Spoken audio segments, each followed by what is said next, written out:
Boas noites. O amor por princípio e a ordem por base, o progresso por fim. Minhas amigas, meus amigos, minhas correligionárias, meus correligionários, simpatizantes, conhecidas, conhecidos, público em geral, boa noite. Estamos aqui mais uma vez reunidos para o curso livre de política positiva, agora na nossa quarta sessão. Nas 3 primeiras sessões, nós apresentamos a teoria, as preliminares, né, alguns elementos básicos. Na sessão passada, apresentamos também alguns elementos da teoria da religião, né, de Augusto Comte. E nesta sessão, apresentaremos a teoria da religião no âmbito já da sociologia estática de Augusto Comte. Na sessão de hoje nós vamos dar continuidade à apresentação de elementos da sociologia estática, apresentando elementos da teoria da família e elementos da teoria da linguagem.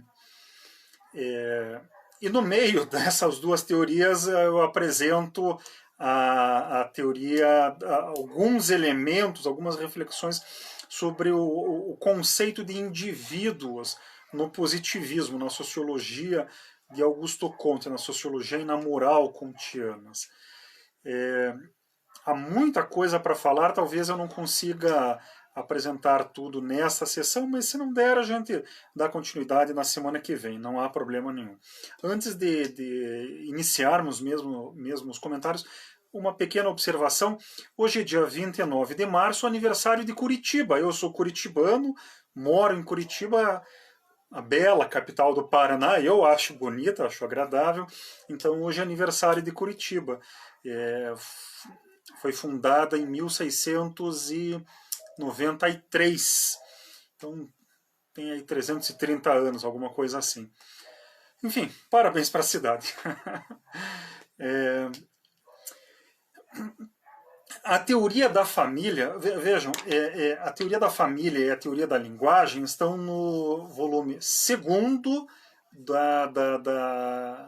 da política positiva de Augusto Comte. Cada uma dessas duas teorias ocupa um capítulo, tem aí cerca de 35 a 40 páginas cada um desses capítulos.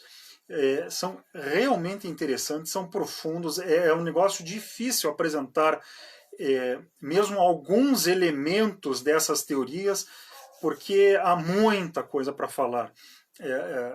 Só para citar já demoraria bastante tempo, para comentar, para discutir, levaria muito mais tempo. Então, eu vou ter que adotar um expediente que eu acho um pouco ruim, mas que consiste em falar com rapidez. Não é? Isso aí não é uma forma de desrespeito com o público, né? com as pessoas que estão assistindo agora e que assistirão depois em outros momentos, né? Mas é para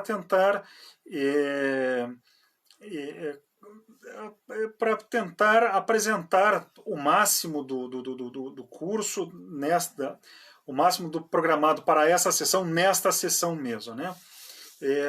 Bem, e antes de darmos continuidade, a Vaida dá bom dia, a Sandra dá boa noite e o Gabriel de Henrique também dá boa noite. Então, boas noites, é muito bom tê-los aqui conosco.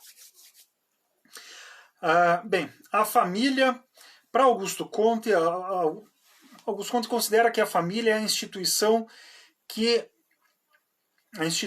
social que mais sofre com as aberrações metafísicas e a que foi menos compreendida até a época em que o próprio Augusto Comte escrevia. Então, as concepções sobre a família eram as que mais tinham variações teóricas, algumas terríveis, não é? E a que foi menos compreendida. Augusto Comte observa que o único autor que entendeu minimamente bem a família até meados do século XIX foi Aristóteles, no século IV antes da nossa era. Então, arredondando, 25 séculos atrás. É um negócio realmente problemático. E hoje em dia, a família, a instituição da família é alvo de intensas polêmicas. Positivismo busca conciliar a ordem e o progresso por meio do amor, né? Bem, a família, a instituição familiar é alvo de disputas entre os retrógrados e os metafísicos revolucionários. Bem, hoje em dia, 2022, o positivismo tenta resolver esses problemas, né? Primeira observação sociológica. A família é a menor unidade social, ela é a célula da sociedade. Em vez, Augusto Conte começa dizendo que a família, a gente pode considerar que ela é a menor sociedade, né? Então, do menor para o maior, mas adiante ele observa que devemos adotar a observação inversa, né? Em vez de começar do pequeno para maior, nós temos que passar do maior para o menor. Então a família é a menor instituição social a que se pode reduzir a sociedade. Nós temos a humanidade ocupando todo o planeta, não é? Aí nós temos as pátrias, temos os estados, né, as províncias, temos as cidades, temos os bairros, temos as classes sociais, e aí nós vamos diminuindo os grupos sociais até chegarmos à menor unidade. A menor coletividade é a família. Além disso, não existe mais sociedade. Isso é importante. Então, o que funda a base da sociedade é a família. A menor, ou outra maneira de dizer, a menor organização social possível é a família. Bem, Augusto Conte identifica duas funções para a família, a função moral e a função política. A função moral é aquela em que ele se detém mais, ele comenta longamente isso. A função básica da família é uma função moral, é desenvolver os sentimentos, em particular os bons sentimentos, o altruísmo. E a partir desse desenvolvimento dos sentimentos, com base no desenvolvimento dos sentimentos altruístas, é que nós podemos entender a função política da família. Bem, já resumindo, já apresentando aqui as questões, a função moral da família, como eu comentei, é desenvolver diretamente os sentimentos altruístas. A unidade social que desenvolve diretamente os sentimentos é a família. Não é? Não são as cidades, não são as pátrias, não é o país, não são as classes sociais. É a família que tem que desenvolver os sentimentos diretamente. Não é? E a função política é preparar os cidadãos para a vida em sociedade. Em outras palavras, a família prepara cidadãos, forma os cidadãos, não é? Cria, desenvolve cidadãos aptos para a vida em sociedade. Se a família tem como função básica o desenvolvimento dos sentimentos altruístas, em particular, se a função é desenvolver os sentimentos altruístas, é importante notar uma coisa, Augusto Conte fala isso com muita clareza, com todas as letras. A família tem uma origem egoísta e tem uma origem sexual. O impulso sexual atrai os sexos, o homem, a mulher, e aí cria o casal fundamental, o par fundamental, e essa é a base da família. Então, a origem da família é uma origem egoísta. O erro dos metafísicos e o erro dos teológicos antes e dos metafísicos depois, e dos teológicos hoje e dos metafísicos hoje, é reduzir a família ao egoísmo que dá origem a ela. A família surge do egoísmo, mas ela ultrapassa, ela transcende, ela modifica esse egoísmo fundamental em direção ao altruísmo. Então, vejam, de novo, a origem tem uma origem egoísta, né, em particular no impulso sexual, mas é um erro grosseiro, é um erro brutal reduzir a família ao egoísmo. Bem, e isso já nos leva a outras reflexões. Em primeiro lugar, o impulso sexual que dá origem à família, ele tem um impulso inicial. Ele funda, ele junta o casal. Mas com o passar do tempo, esse impulso sexual diminui. Todo casal fala isso. Falam, hoje em dia é um drama, é o fim do mundo. Ah, não tem mais tesão pelo meu cônjuge. Ah, o mundo acabou. Bem, a redução do impulso sexual é natural e, na verdade, em larga medida é bom e é importante que isso aconteça. Não é para extinguir o impulso sexual, mas ele tem que diminuir, não é? Ele tem que diminuir mesmo, não é? Além disso, né, a força do impulso sexual é maior no homem que na mulher. Hoje em dia, enfim, é feio dizer isso, mas enfim, não é? O impulso sexual é mais intenso no homem que na mulher. E tanto num como no outro, essa intensidade inicial diminui com o passar do tempo. Bem, o que importa notar é que após a ação do impulso sexual, a ação inicial do impulso sexual, outros instintos entram em ação. Outros instintos egoístas e altruístas, não é? A permanência do vínculo familiar desenvolve, estimula e reforça os instintos altruístas.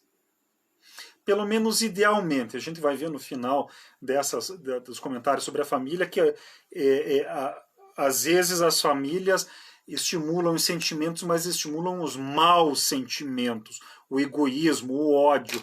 Isso a gente sabe que acontece, né? Isso tem que ser corrigido. Mas, basicamente, enfim, com um certo traço de idealidade, idealmente, a família desenvolve os instintos altruístas. E esse desenvolvimento do altruísmo só é possível devido à permanência do vínculo familiar. Passado o impulso sexual mais forte, no início, a diminuição da força do instinto sexual permite o desenvolvimento dos sentimentos altruístas. Vejam só, então é mesmo bom, é mesmo importante que diminua, vá lá, não que acabe, mas que diminua o impulso sexual, para que tenha lugar, tenha espaço os sentimentos altruístas. Bem, essa mudança do caráter da origem da família, né, do egoísmo para o altruísmo, esclarece também que o altruísmo não é a negação do egoísmo. O altruísmo não é a negação do altruísmo. O altruísmo é a orientação da conduta individual e da conduta coletiva em favor dos demais. Então, para nós sermos altruístas, nós não precisamos negar, destruir o egoísmo. Nós não precisamos nos negar. Nós temos sim que orientar o nosso egoísmo para fins altruístas. De novo, é um erro grosseiro, extremamente comum, a gente vê isso na internet, na televisão, em livros de autoajuda, filósofos falam isso, é um erro extremamente comum, mas é grosseiro dizer que o altruísmo é a negação do egoísmo. Não é. Não é? Augusto Comte observa no Catecismo Positivista que o altruísmo é um esforço sobre si mesmo, um esforço de cada um sobre si mesmo, em favor dos demais. Isso é o altruísmo. Bem, pelo que eu comentei, né, a família pode ser reduzida ao casal elementar, né, ao casal nuclear. Mas é claro, ou deveria ser claro, né, que a família é muito mais ampla que o casal nuclear, porque a família compreende os filhos que estão abaixo, os avós que estão acima, não é? E os agregados, né, amigos, agregados, filhos adotivos, pessoas que estão ao redor, os animais de estimação, não é importante incluí-los aí, e assim por diante. Então, essas diversas relações entre o casal e os filhos, entre o casal e os avós, entre o casal e os agregados, os animais, desenvolve, né? E essas relações desenvolvem e estimulam os sentimentos altruístas.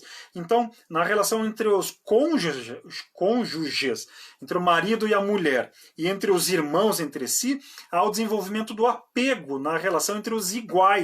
São relações horizontais.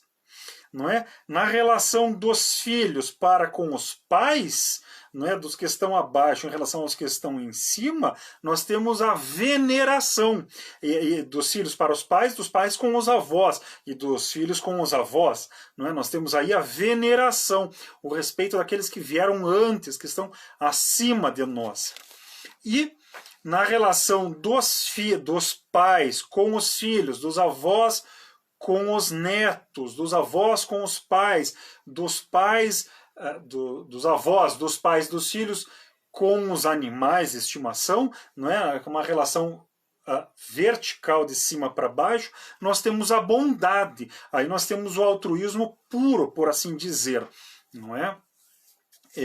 Na bondade nós temos aí também uma relação de proteção, um protetorado, um cuidado, não é, de quem tem mais força sobre quem tem menos força. Vejam, um cuidado de quem tem menos força, de quem tem mais força sobre quem tem menos força. Um cuidado. Bem, eu insisto em algumas ideias, seja porque elas são importantes, seja porque mais adiante eu farei referência novamente a elas, né? Essa da relação da bondade, do cuidado, vai ficar mais claro ao longo desta exposição.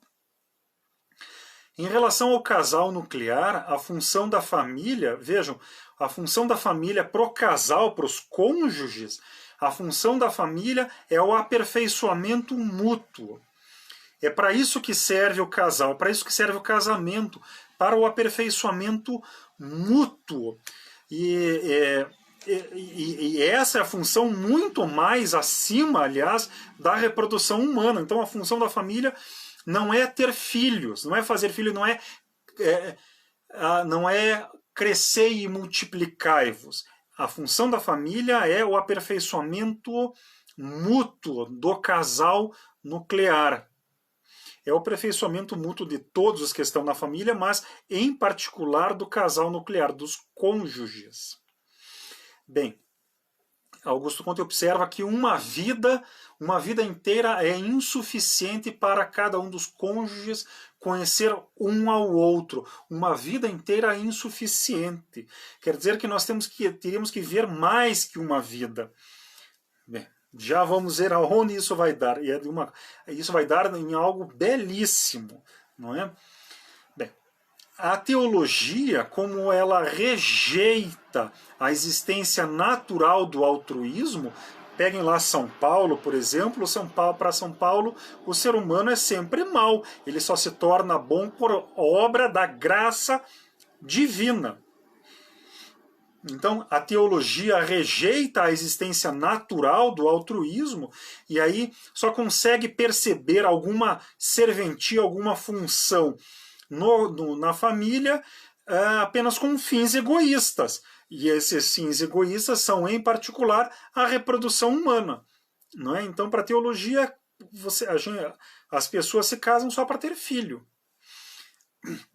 Bem, além disso, e é necessário a gente notar isso com toda clareza, que com enorme frequência, quando não quase sempre, né? A teologia considera que a família, a esposa e os filhos são propriedade dos homens. A teologia com enorme frequência, não é? Quase sempre considera que a família é propriedade dos homens. Então, falta dignidade às mulheres, falta radicalmente dignidade para as mulheres e falta radicalmente dignidade para os filhos. A metafísica não se afasta muito desses problemas de interpretação da teologia. A metafísica, inclusive a metafísica atual, a metafísica revolucionária atual, não se afasta muito disso, né? A metafísica vê na família um pouco mais que um contrato com fins sexuais, um contrato entre os cônjuges para fazerem sexo, não é? Ou então a metafísica considera que a família é uma instituição da violência sistemática do homem contra a mulher. Não dá, né? A família não é uma maneira de enganar as mulheres, de impor sobre as mulheres a vontade despótica e tirânica dos homens. Não dá. Não é que isso não aconteça isso concretamente, mas reduzir a família de um ponto de vista histórico, de um ponto de vista sociológico e de um ponto de vista moral com uma forma de escravidão do homem sobre a mulher, não dá. Não é? Também há uma metafísica legalista que tem origem lá em Platão, que considera que o Estado tem que assumir cada vez mais, quando não todas, as funções da família. Então o Estado teria que substituir a família. A família cumpriria o papel de reprodução, de sexo, né? E o Estado cuidaria aí da família, das crianças. Não é? Há instituições aqui no Brasil, por exemplo, que tendem, né, gostam de pensar um pouco nesses termos. Não é? O Gabriel de Henrique comenta que há algumas semelhanças entre a visão política de Augusto Comte com a doutrina social da Igreja, especialmente numa boa concepção do corporativismo. Não é? O Gabriel comenta que ele percebeu essa proximidade pela teoria da família. Sim, é verdade. Na verdade, não é o positivismo que se aproxima da teoria da doutrina social da Igreja, do Leão XIII, mas é o contrário. A doutrina social da Igreja que foi beber em Augusto Comte. Claro, é doutrina social da Igreja, então é teologia, então mantém-se no esquematismo do absolutismo teológico. Mas na medida em que a doutrina social da Igreja tem algum caráter progressista, esse progressivismo é devido ao positivismo. Por mais que a Igreja não assuma isso, né? Eles não dão o braço a torcer, mas isso é fato. Né?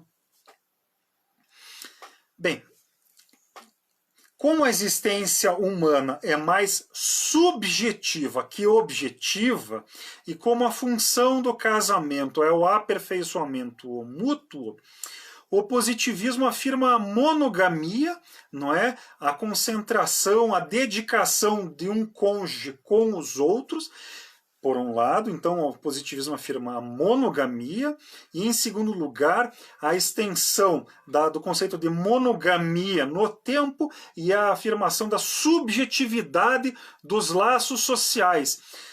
A consequência então da monogamia com o subjetivismo é a afirmação da viuvez eterna. Não é? A pessoa, um casamento positivista, em um casamento positivista, os cônjuges afirmam que não vão se casar em segundas núpcias. Por quê? Porque mesmo que um dos cônjuges morra, o cônjuge sobrevivente continuará convivendo subjetivamente com o cônjuge que morreu.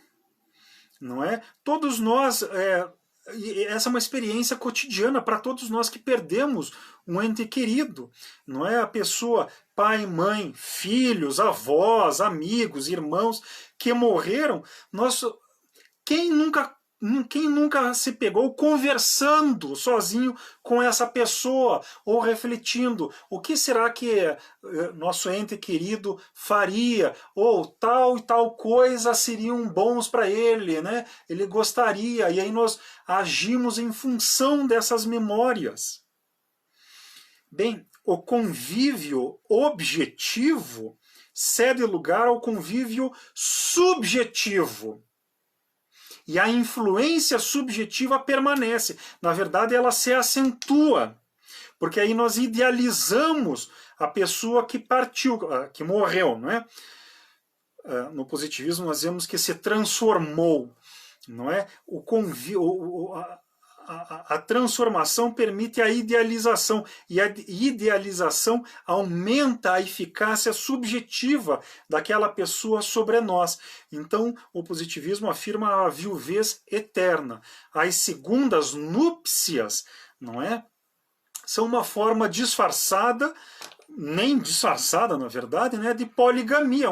É uma poligamia um pouco diferente. É isso, não é? Bem, como os sentimentos altruístas são desenvolvidos e aperfeiçoados na e pela família, fica claro que a família é absolutamente central para a vida em sociedade. Não é? Ela é central, precisamos muito da família. Ela é básica, e ela é básica não apenas porque ela é menor unidade social, mas porque é ela que desenvolve os sentimentos. E nós precisamos dos sentimentos para viver em sociedade em particular, não é? Então, a família é central para a vida em sociedade, não é? Augusto Comte observa que o estímulo, o desenvolvimento e a manutenção do altruísmo no âmbito familiar cabe naturalmente às mulheres, porque as mulheres são naturalmente mais afetivas que os homens. Isso não quer dizer que os homens não são afetivos, que os homens são uns brucutus, uns rambos. Não quer dizer que as mulheres são umas retardadas sem inteligência. Quer dizer que as mulheres são mais afetivas que os homens. Na verdade, Augusto Comte observa que as mulheres têm uma inteligência, um tipo diferente de inteligência. A inteligência das mulheres é mais sintética, percebe o conjunto da existência humana e faz avaliações morais mais rapidamente e mais facilmente. A inteligência dos homens é mais analítica. Não é? Ela vê os detalhes, as mulheres veem o conjunto. Bem, isso só para indicar a diferença entre os tipos de inteligência próprias a cada um dos sexos. Essas diferenças, aliás, afirmam a complementaridade entre homens e mulheres. Daí também o aperfeiçoamento mútuo. Bem, como as mulheres, então, são mais afetivas que os homens, e também porque são as mulheres que são mães, não é? E o vínculo das mães com os filhos é um vínculo todo específico, todo especial e importantíssimo, que tem que ser valorizado e respeitado, não é? O estímulo, a cultura afetiva nas famílias cabe às mulheres. Bem, isso corresponde, portanto, à necessidade imperiosa de dignificar as mulheres, de dignificar a atuação das mulheres e de não condenar as mulheres à escravidão dos homens. Os homens têm que respeitar as mulheres, têm que respeitar suas opiniões, têm que respeitar sua sensibilidade, têm que respeitar sua atuação como mães e como formadoras de cidadãos, como cidadãos afetivos, respeitosos, etc, etc, etc. Bem, disso tudo, o que nós temos então é uma afirmação clara da dignidade das mulheres, da atuação das mulheres nas famílias. Bem, é somente a metafísica antiga e a metafísica atual, com preconceitos anti-altruísmo e antifamiliares, que vê no papel das mulheres nas famílias a condenação das mulheres à escravidão pelos homens. Não dá. Não dá. Não é?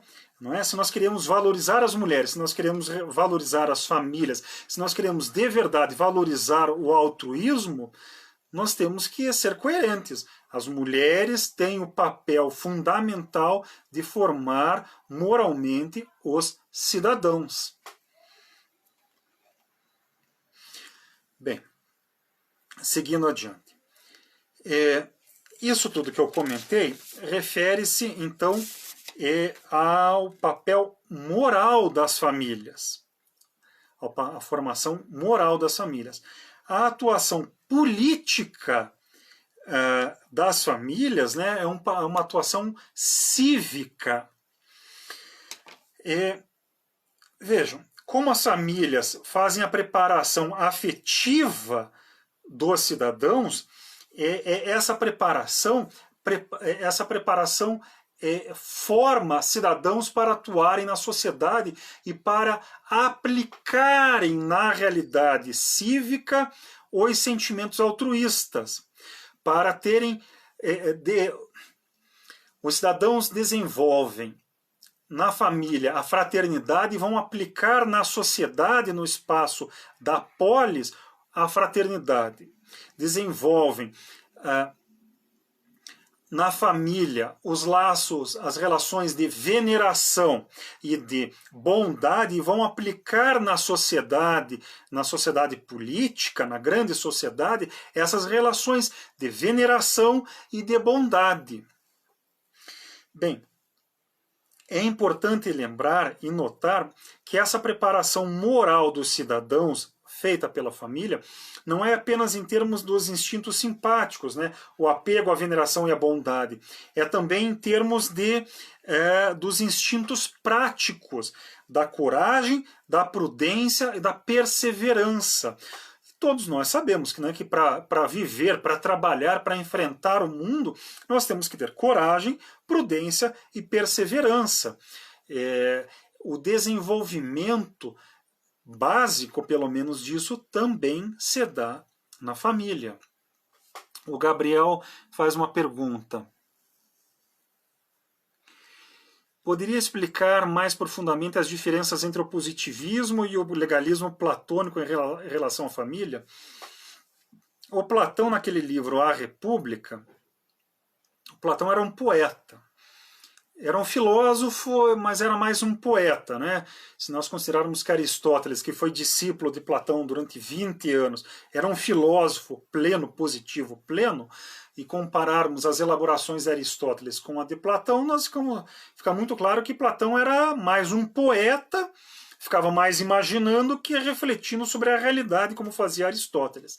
Bem, nessas elaborações mais poéticas de Platão, ele propôs na República que a sociedade ideal é aquela em que as famílias procriam, as famílias têm filhos. Depois dos 3 anos de idade, né, quando os filhos já têm um mínimo de autonomia, quem assume a educação dos filhos é o Estado. Não é? Então, os filhos são retirados das famílias e são educados pelo Estado. Então os laços familiares são rompidos, deixam de existir, não há mais pai nem mãe, há apenas uma coisa amorfa, né? Ali uma geleia, uma ameba, chamada Estado, que se assume, que se arroga o papel de pai e mãe, e educa, e cria os filhos. Não é? Isso é uma aberração, né? Isso é aberrante, isso é para negar o papel da família. Algumas instituições, por exemplo, aqui no Brasil, concedem cada vez mais importância ao Estado e cada vez menos importância, ou vem com cada vez maior suspeita à família. Há muitos casos, evidentemente, em que é necessário mesmo observar o comportamento das famílias, né? Violência doméstica, espancamento, maus tratos, etc, etc. Tem que cuidar mesmo das crianças. Mas por vezes há um impulso platônico da República de Platão nessa preocupação do Estado com as famílias, né? Um desejo, uma suspeita muito grande em relação às famílias. Se é para respeitar as famílias, a gente tem que levar a sério as famílias, né? Mas levar a sério as famílias não é como pregam os teológicos, né? Para quem a família se opõe ao Estado, se opõe à sociedade, a sociedade desenvolve teoria da conspiração, e para quem. E além disso, o pai da família seria dono, seria propriedade da mãe, dos filhos e assim por diante. Seria isso, não é? Bem, voltando aqui, né, a função política, cívica das famílias, né? Então, a preparação afetiva que a família faz não é apenas a afetiva dos sentimentos altruístas, mas é também dos instintos práticos, a coragem, a prudência e a perseverança. Além disso, e isto é fundamental, não é? A família, embora ela seja a base da sociedade, porque é ela que desenvolve os sentimentos, a família tem que se submeter à polis. A sociedade mais ampla, nós diríamos hoje em dia as pátrias, não é? Polis no sentido de pátria, não de cidade, cidade como Curitiba, São Paulo, Rio, Porto Alegre, assim por diante. Polis no sentido de pátria, as famílias têm que se submeter às pátrias, porque essa submissão à sociedade maior corrige os defeitos da família, e a família pode ter, sim, sérios e graves problemas. O primeiro deles é isso, né? A concepção de que o pai é dono dos membros da família. Não dá. Se nós queremos dignificar a família, dignidade é isso, é respeitar os membros da família. Cada um tem vontade própria. Tem que se submeter uns aos outros, tem que respeitar uns aos outros, mas tem vontade própria. Então, a família tem que se submeter à polis, não é? A instituição social mais ampla. Essa submissão à polis é necessária para evitar os desvios da família, em particular 2 desvios. O primeiro, eu comentei antes, né, a possibilidade de uma educação afetiva que seja egoísta. Né? Famílias que, enfim, desenvolvem o ódio, famílias problemáticas, né? que em vez de terem relações afetivas, têm relações de pancadaria, de ódio, de sentimentos mesquinhos e assim por diante. Então, famílias que, assim, pura e simplesmente afirmam o ódio. Um filósofo brasileiro que morreu há alguns meses dizia, olha, o ódio é um sentimento tão válido quanto o amor, então temos que desenvolver o ódio sim. Né? Um pensador da extrema-direita, né? Que por algum motivo fugiu lá né? Lá para os Estados Unidos, para a Virgínia. Né? Ele dizia isso, temos que cultivar o ódio. Não dá. Né? Então, a família tem que se submeter à polis, em primeiro lugar, por causa disso. A família tem que estimular o altruísmo, não o egoísmo, o amor, não o ódio. Em segundo lugar, a família pode ter um egoísmo coletivo, um egoísmo familista. A minha família contra a sua família. Não é?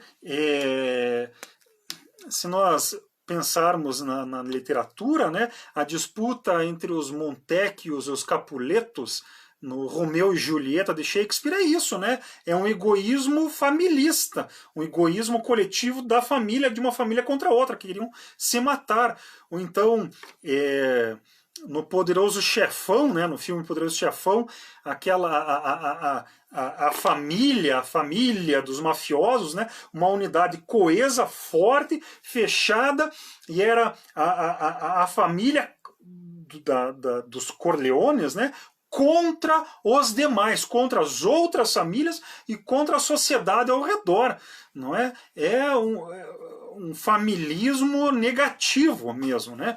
Então, a sociedade mais ampla, a polis, tem que se impor sobre as famílias para evitar e ou corrigir esses desvios, formas de egoísmos, em última análise. Né? É claro que você tem que corrigir a sociedade mais ampla, tem que, como eu falei, tem que respeitar a dignidade das famílias. Não é?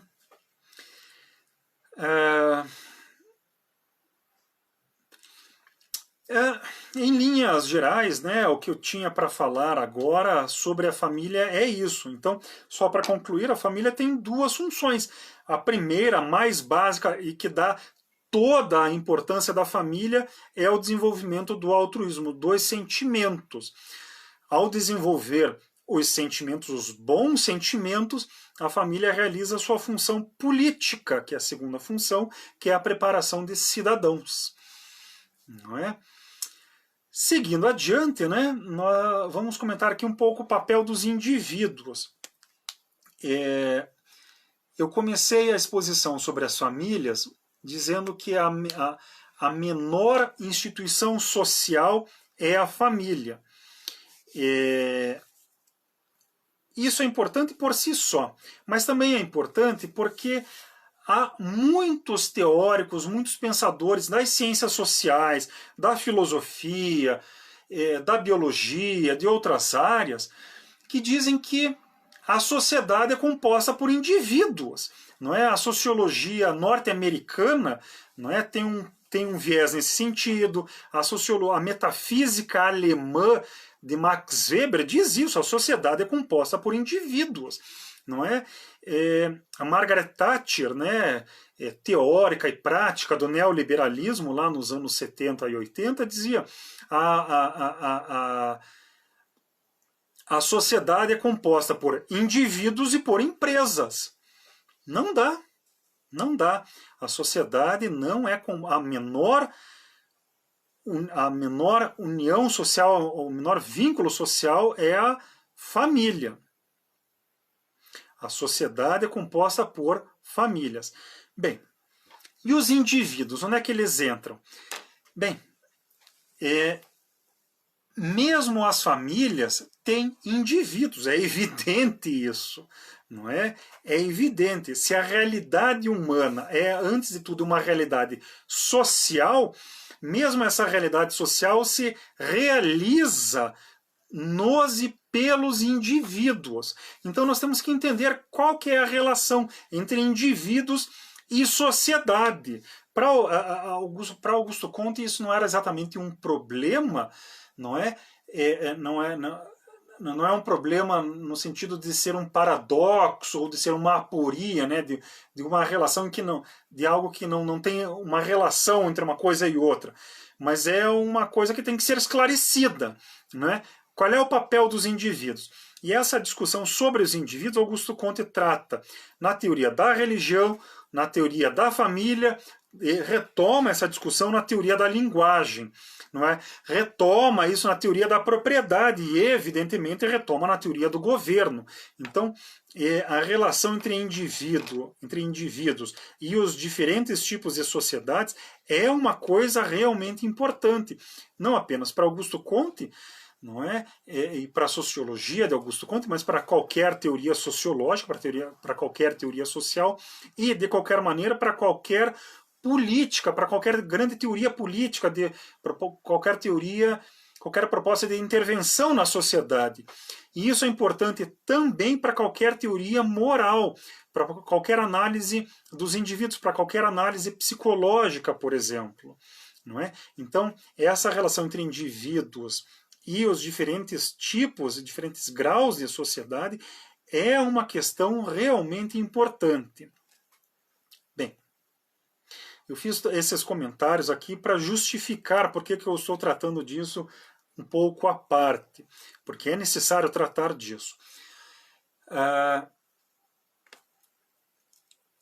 Para nós tratarmos disso, temos que reafirmar, de novo, a sociedade é composta por sociedades, e a menor sociedade que existe é a família. Mas, enfim, há os indivíduos agem, os indivíduos amam, pensam, agem, interagem, têm sentimentos, lidam com esses sentimentos, externam os sentimentos, têm ideias, externam as ideias e assim por diante.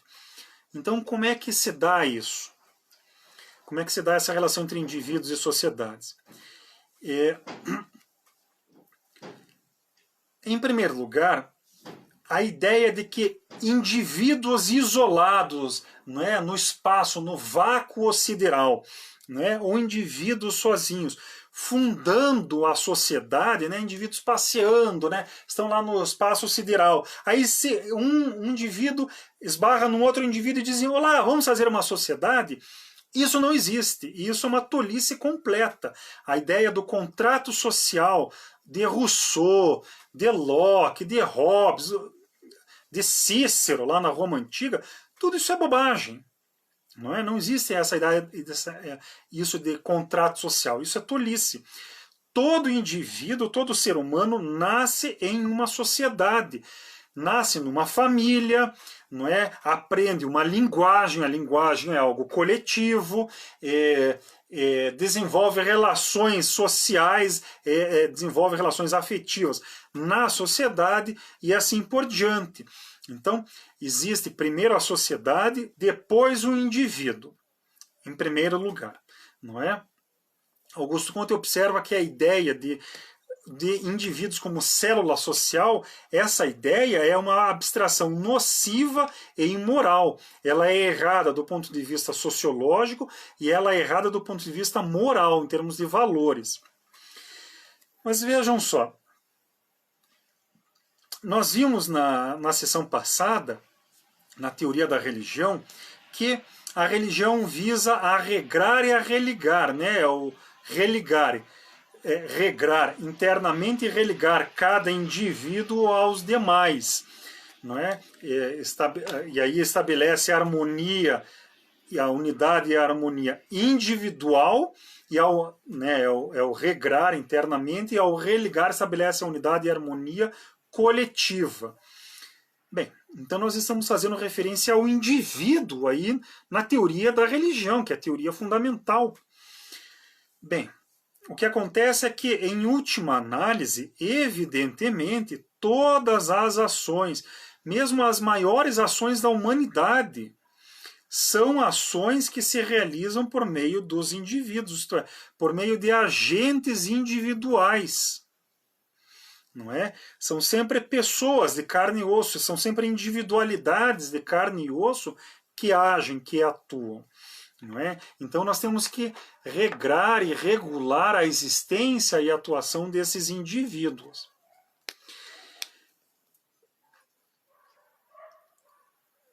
Algo que estamos comentando desde a primeira sessão é que todo ser humano tem uma vida dupla no sentido de que é objetiva e subjetiva. Não é vida dupla como em filme de suspense, essas coisas, né? É uma vida dupla, objetiva e subjetiva. A vida objetiva é o que a gente faz concretamente, né? Gravar aqui um vídeo, ministrar um curso, pegar a caneta, conversar com as pessoas, trabalhar e assim por diante. Ao mesmo tempo, e até depois, nós temos a nossa existência subjetiva, as nossas ideias, os nossos valores, os bons sentimentos que nós estimulamos nos demais, às vezes os maus sentimentos que, por alguma desgraça, a gente estimule nos demais. E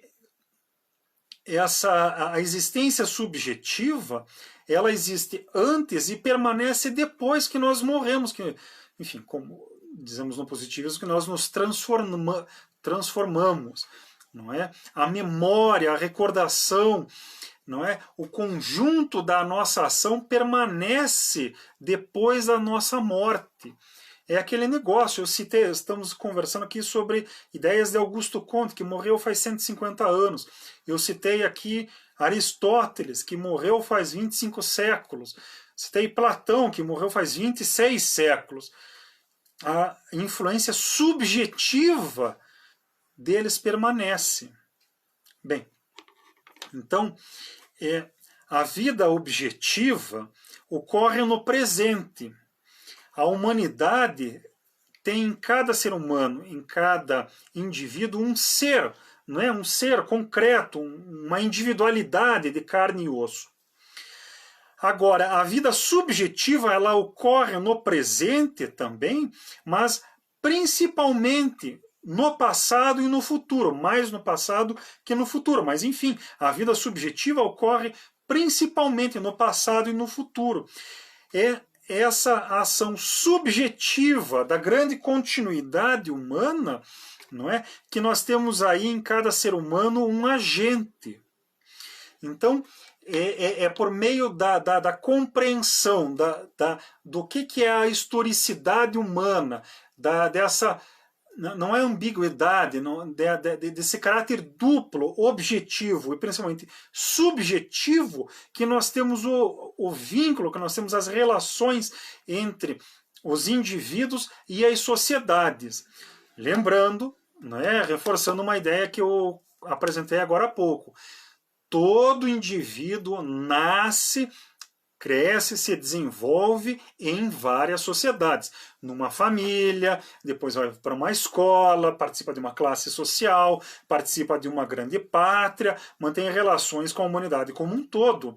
Não é? Existe antes a sociedade, depois os indivíduos. Isso é um pouco como aquela história do ovo ou da galinha. Primeiro veio o ovo, depois a galinha. Primeiro veio o indivíduo, primeiro veio a sociedade, depois vem os indivíduos, não é? Bem,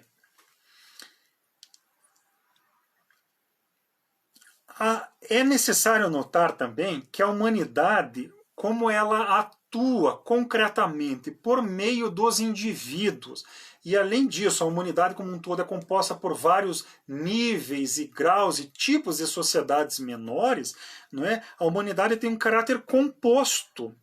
Não é? A humanidade a humanidade existe de verdade, é uma abstração real, não é? Ela tem realidade, mas é abstrata, como o amor. O amor existe, mas é abstrato, né?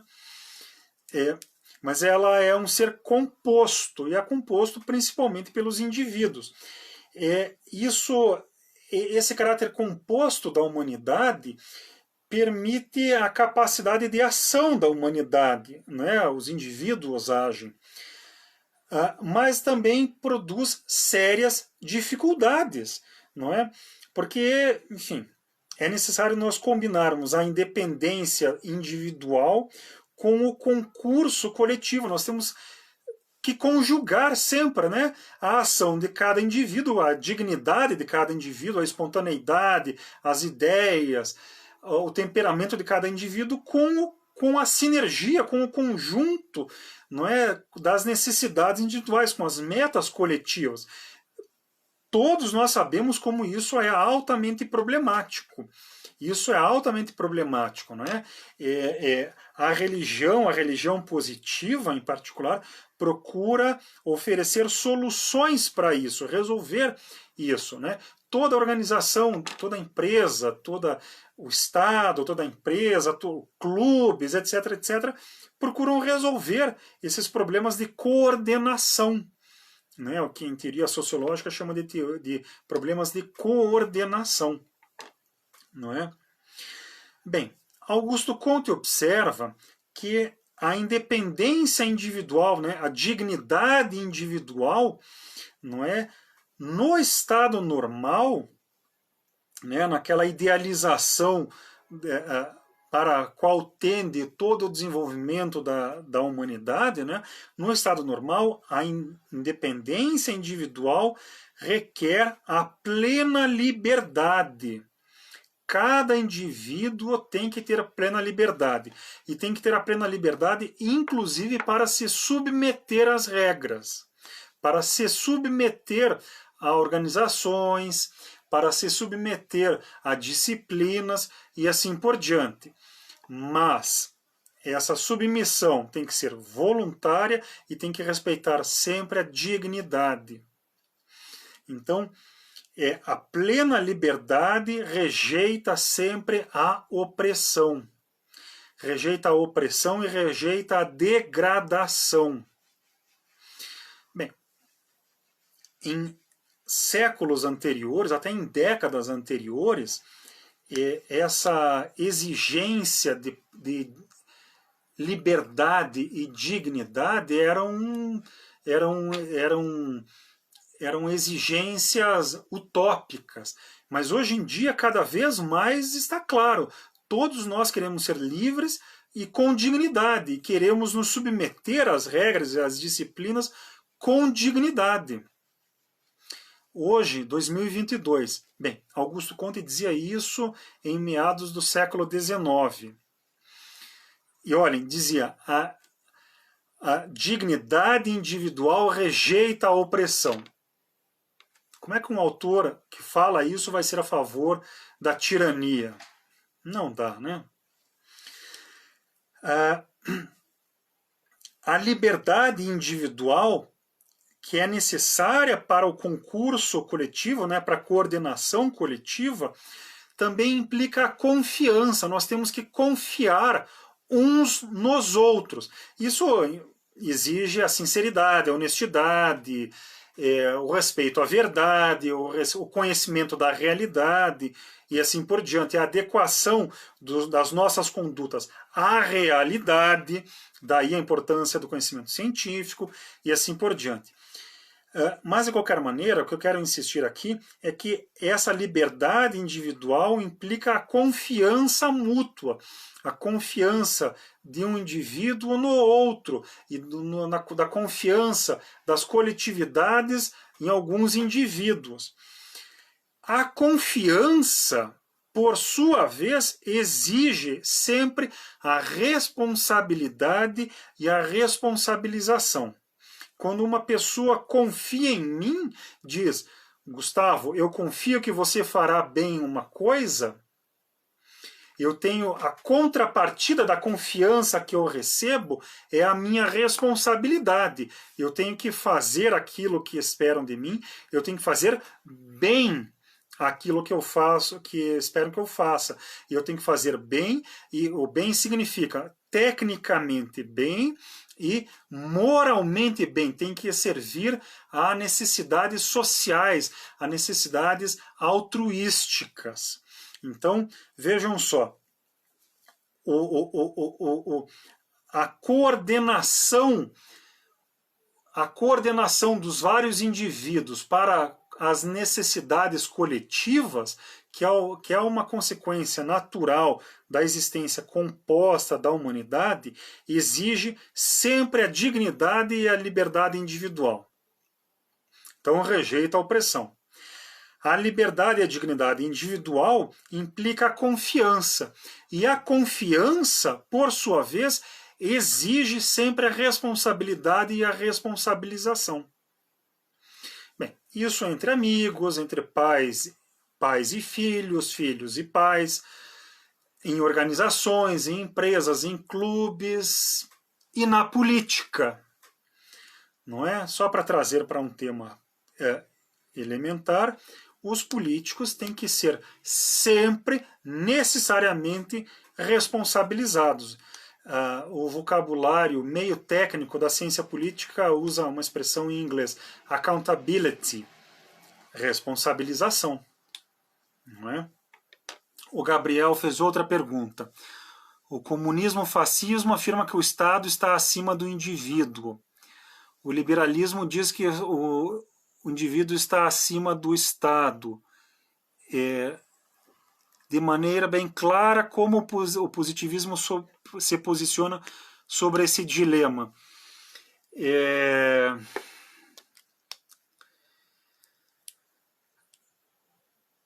O comunismo e o fascismo não é que eles afirmem que o Estado está acima do indivíduo. Ele fala que o Estado é tudo. Por isso que o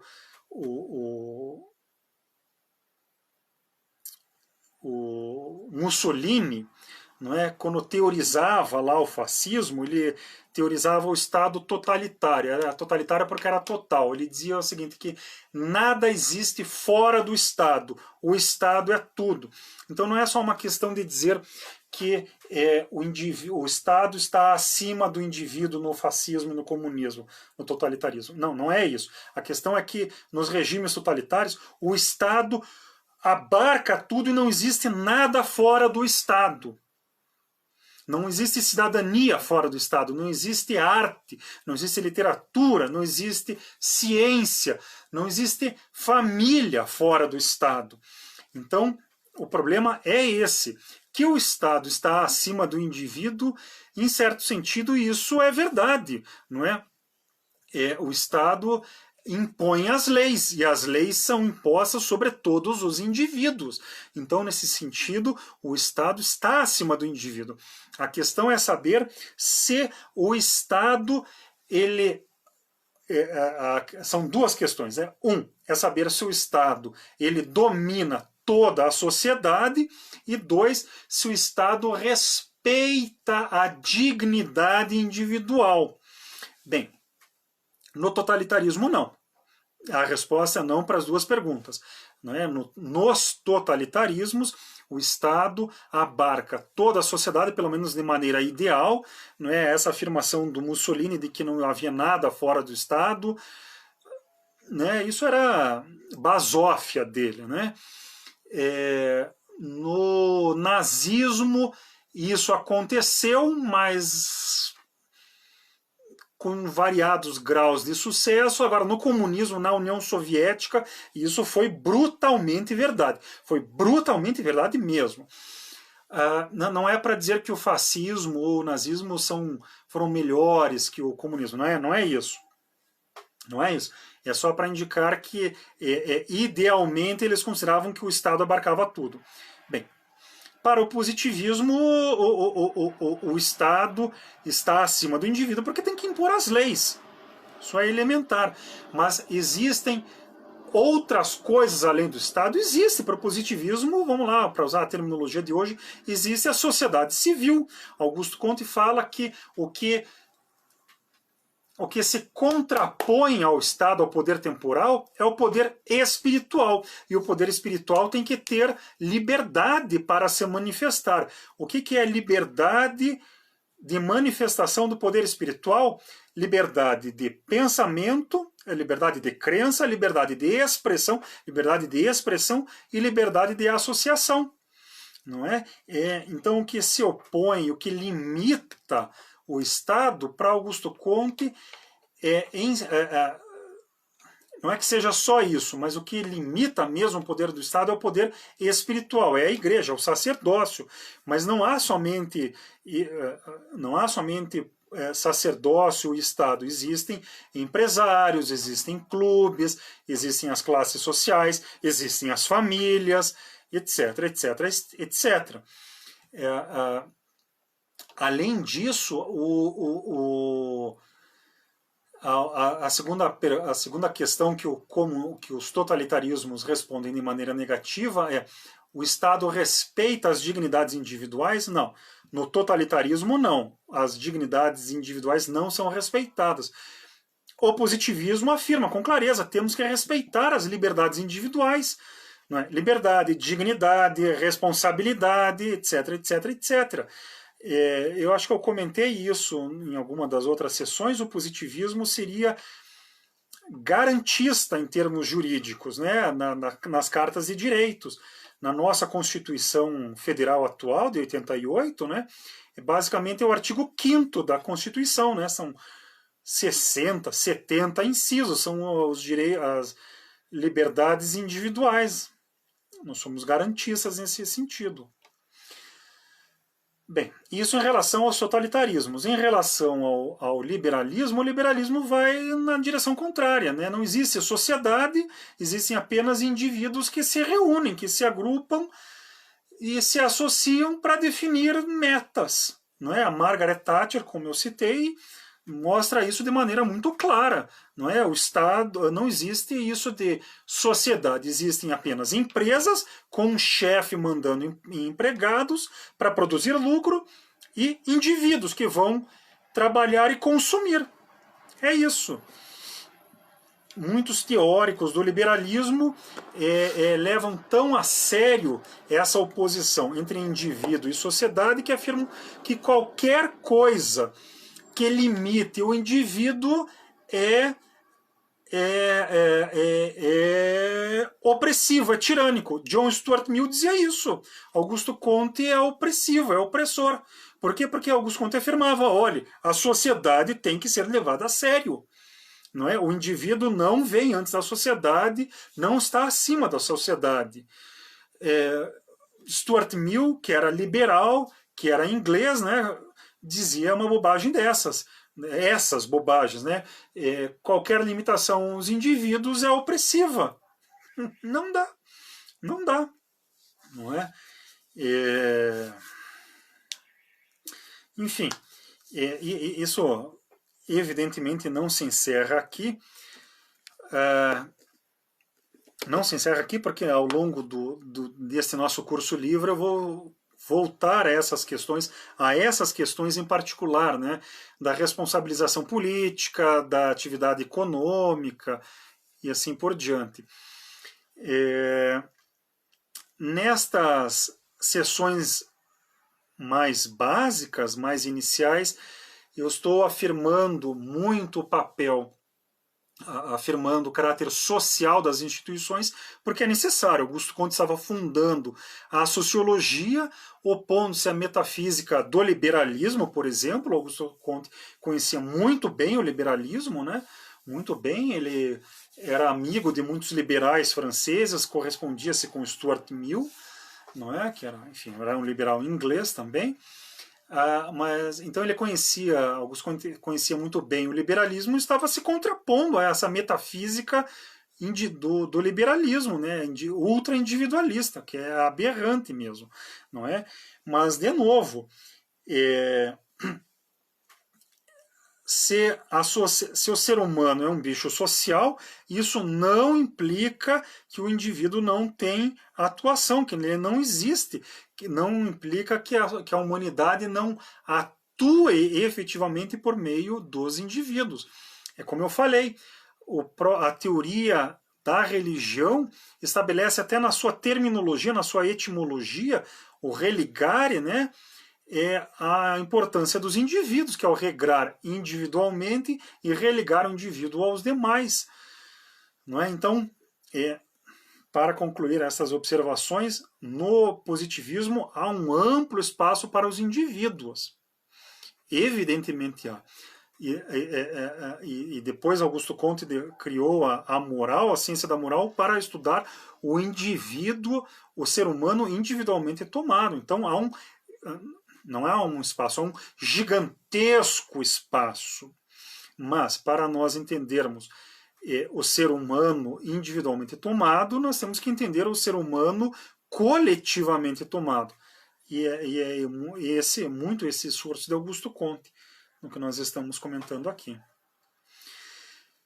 Bem, como eu previa, nós não conseguimos concluir nesta sessão todos os tópicos que eu tinha planejado. Não tratamos aqui da teoria da linguagem. A teoria da linguagem, ela é muito interessante, ela é importante, realmente importante, muito importante, mas eu não conseguiria apresentá-la sem me estender demais nesta sessão. Então, trataremos a teoria da linguagem no início da próxima sessão. Vai ser no dia... Eu estou sem um calendário aqui, desculpe. Vai ser no dia 4 ou 5 de abril. 5 de abril, aliás, é a festa de Clotilde Devaux, festa da transformação de Clotilde Devaux, a esposa subjetiva de Augusto Comte. Então será uma boa data também. Então, é isso. Eu espero que tenham gostado. Não é? Esta sessão tratou de alguns assuntos eu acho interessantes, importantes, e pelas minhas observações eu creio que ficou bastante claro que são assuntos atuais mesmo, né? De diferentes maneiras são atuais, não é? Seja como a análise sociológica, seja como análise filosófica, seja como prescrição moral. Eu espero que tenham gostado. Fico à disposição, como de hábito, né, como sempre, para conversar, para discutirmos, esclarecer dúvidas, questões, não é? Para quem não pôde assistir a sessão de hoje, não é? Em qualquer momento no futuro eu estou à disposição, não é? Eu espero que tenham gostado, não é? E, enfim, ficamos à disposição. A minha querida amiga Sandra fala excelentes assuntos, atuais sim, e muito obrigada. E eu que agradeço, Sandra. Então, até a semana que vem. O amor por princípio e a ordem por base, o progresso por fim.